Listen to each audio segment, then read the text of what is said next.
Hello and good day I bid to my friends and Miss Christabel. My name is Khalida Binti Haminuddin and I am the first presenter for Group 5. Next slide. From the previous assignment, we have analyzed, evaluate, did synthesis and type out the solutions. Next. There are many types of abuse that are commonly heard.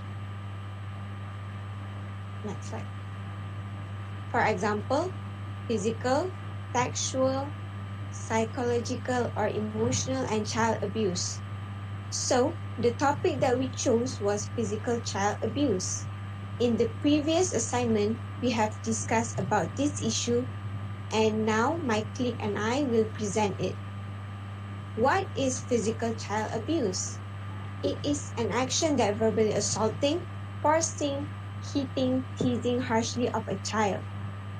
This will affect the child's self-esteem broke down and their confidence will get low in the future.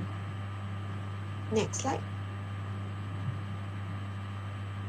I will show you the statistic of child abuse in Malaysia in between the year of 2018 to 2020. Throughout the 3 years, the number of physical child abuse has been reported. The one of the main reason why it decreased because of the pandemic COVID-19. Next slide. We also included of a research by Dr. Vinita, a Malaysian researcher. In the table above, children aged between 0 to 12 years had been physically abused and which are most of the infants. Most of them are infants.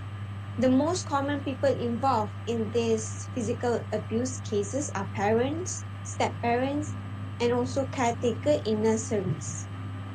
Based on the research, it depicts that infants have severe injuries rather than older children, where most of the infants die during and after being abused. That is all from me. I will hand this presentation to my colleague. Thank you. Thank you, Khalida. My name is Izzah Faqihah. Thank you, Khalida. My name is Izzah Faqihah and I'm the next presenter. Good day to my colleagues and my favorite teacher, Miss Christabel. This chart, for the following chart, depicts the percentage of the different preparators of child abuse based on Nippon-Japan report in 2019. There are 41% for the father of the child and 25% for the mother to become the preparators. The stepfather contributes 10% and male partner of the mother is 7%, while the balance of 70% are other than close family. As you can see, the majority of the preparators, or as we call the abuser of child, comes from their own family rather than the strangers. Next. This is the article from the news channel by Ryan Cross. In the news channel, they mentioned that the number of child to be interviewed for potential child abuse usually range from 70 to 100 interviews per year. However, in the year 2020, the rate of interviewing increased by 40%, which means there were 140 interviews with the child who is likely to have been abused. On the other hand, ever since the school has been closing down due to the pandemic, fewer students approach their teacher regarding the abuse, while the teacher and the counselor were also unable to detect the symptom of child abuse as they couldn't see the students physically, since the classes that we are doing will be online class. So, next. So, what are the causes of child abuse? Based on our evaluation, there were 4 major causes for the physical child abuse, which is financial problem, pandemic COVID-19, minor age, and parental skills. Next. Usually, in the family, the head of the family are the father or the mother.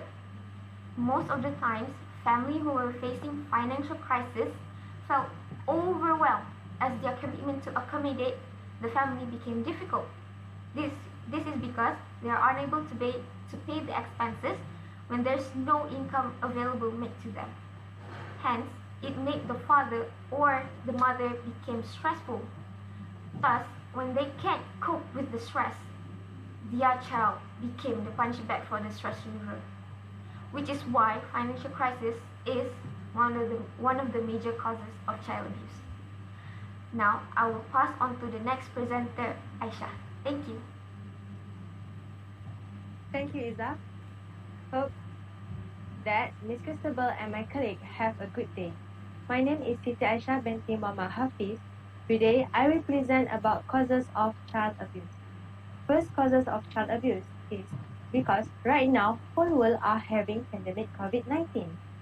From the data 2020 in Malaysia shows causes of child abuse are decreased and the lowest cases from 2018 to 2020.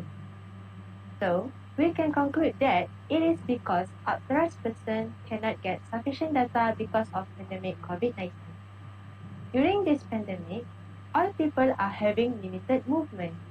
Therefore, having some problems to determine the child abuse. For example, teacher is second parent sometimes. Teacher will determine the problems are having to their student by seeing their attitude of their student. At the same time, teacher can help students are having child abuse by report this case to authorized person. Next slide. Second causes is majority age are having child abuse is minor age, from 0 to 12 years old. From data of Dr. Bita, it can be from lack of knowledge in fact of child abuse. For example, they don't know to contact with authorized person, or they don't know that actually they are having child abuse. Therefore, society can take action to end and decrease this case. Next slide. Last but not least, because of lack parental skill to cope with pressure and struggle in raising child. As we know, children are having phase of growth, so every parent must having knowledge about growth of their children. If the parents lack of knowledge, the parents may not understand their children. Because of this, it may cause of parents loss of emotion and release to their children. It can conclude that parents must take more responsibility towards their children by giving them some love. In Oscar Wilde said the best way to make children good is to make them happy. From this quote, children who behave the best tend to be happiest. Those who feel neglect, misunderstood, or pressure are who typically act out. Discipline is important, but should never be override force in the child's life. Lastly, parents must create healthy relationship between parents and children. Thank you. Next, I will pass to the next presenter, Salwa.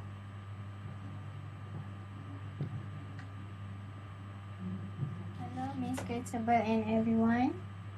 My name is Binti Sukri. I will continue to present on the solution to prevent child abuse. As we all know, child abuse has become an untreated epidemic in our country. The effects of abuse on a child are serious and long-term. We need to step up our effort in preventing this situation. So, what can we do to prevent this? Some of the ways that we can take to prevent child abuse are campaign by social media, spread hotline numbers, observe the child's behavior, and adult interview. Firstly, we can do campaign by social media. Social media can increase public awareness of child abuse.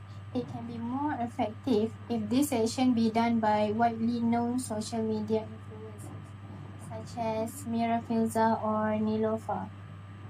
They should highlight on the primary prevention methods to child abuse, such as how should the children handle when they are in such situations and how to report.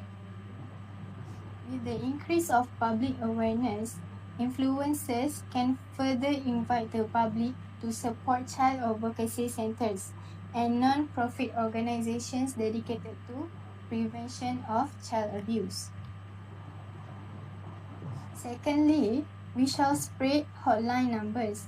For instance, we can call Social Welfare Department (JKM) at 15999, giving the details of suspicion of abuse or neglect so that JKM officer can assess the urgency of the situation and take appropriate and timely action. We can also contact Women's Aid Organization, which known as WAO. WAO aims to prevent violence against women. We can either contact their hotline numbers or through WhatsApp. They are always ready to able the call of a child in need. If you go through the website, WAO provides you the information to guide on what to do before, during, and after leaving the scene. They also provide advice, explore your options, and schedule a face-to-face consultation. You can also access WAO services such as shelter and crisis support by contacting the WAO hotline or through the website. Thirdly, we should observe the child's behavior. Body language speaks louder than words. If a child seems to be stressed, looks sad, scared, or doesn't want to have eye contact with certain people, we should take note. Try to discuss this matter with the children themselves in a positive and non-accusing way so that they may feel safe and not intimidated to confess the truth to us. That's all from me. I will hand the presentation to Roza Aqasyah. Thank you, Salwa. A very good day I bid to our lecturer, Miss Christopher, and also my group members. My name is Roza Aqasyah Binti Roslan, and I will be explaining the last alternative that could be taken into an action in order to prevent this child abuse and also wrap up this whole presentation. So, what is the last alternative that could be taken? We suggest that we can do door-to-door services.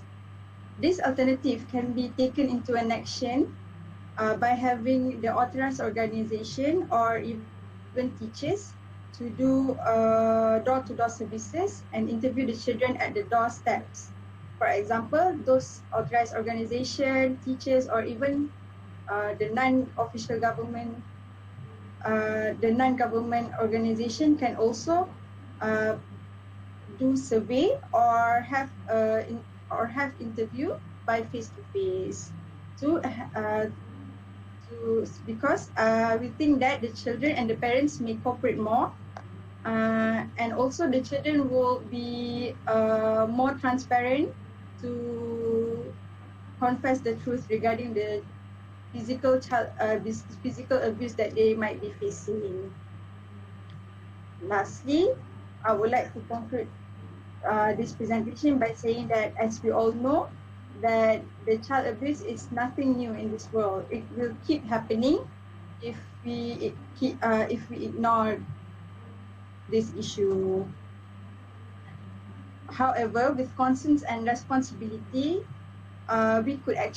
this issue could be actually solved, and it is incredibly important to take those alternatives or take precautions, measures to undo the generations of normalizing physical child abuse. As we all know, the children are the most precious and innocent creatures in human form that we should protect them at any cost. Therefore, we have to we cannot take this matter lightly, as it might leave a negative impact to the children. Before I end this presentation, I would like to quote a saying from Dave Belzer, which says childhood should be playing in the sun, not living children should be carefree playing in the sun, not living a nightmare in the darkness of the soul. Therefore, we have to keep our eyes and ears open in order to live a harmony community, and also to avoid the high risk of having a negative impact to the children. That's all from us. Thank you.